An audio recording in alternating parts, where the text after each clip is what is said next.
So I think there's a lot of different ways, again, that we're trying to be creative and trying to understand patients. My colleague presented, actually, Dr. Pedersen Gentili presented for the Early Career Award her work using data from our new patient database as well as that from Cincinnati Children's. And she essentially performed what's called multiple correspondence analysis, essentially looking at clustering of symptoms. So how do symptoms fall out when you look at them together?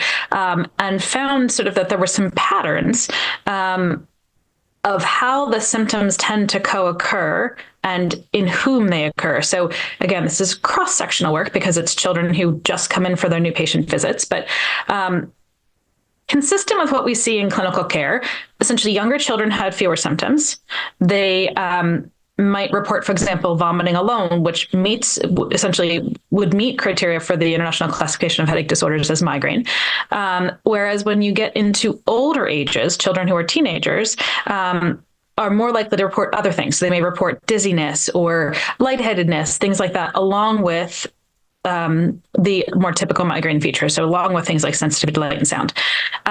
She also essentially did a number of steps to try to examine whether we should think about how we officially define migraine. So in the third edition of the ICHD, you can report either nausea or vomiting or phonophobia.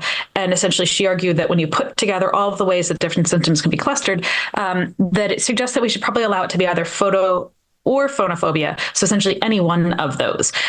One of the reasons actually is because when we looked at our data can be collected two different ways. When we have the new patient questionnaire, patients and sometimes their families will complete the questionnaire, and then it can be followed then by a clinician who essentially double checks it, right? So goes through with them and may add additional information. What we found was oftentimes if children reported either photophobia or phonophobia, when you then went back and collected the information from a clinician, they often added the other one. And so it could be that children are just reporting whatever is most prominent to them when they're filling out this type of questionnaire, and then the clinician is able to back it up. The reason this matters is because then again, if you think about taking that information and applying it, for example, to primary care, where you don't expect the primary care clinician to have as much training in headache, right? We need to be able to use the patient report and make sure we're leading the child to the right diagnosis.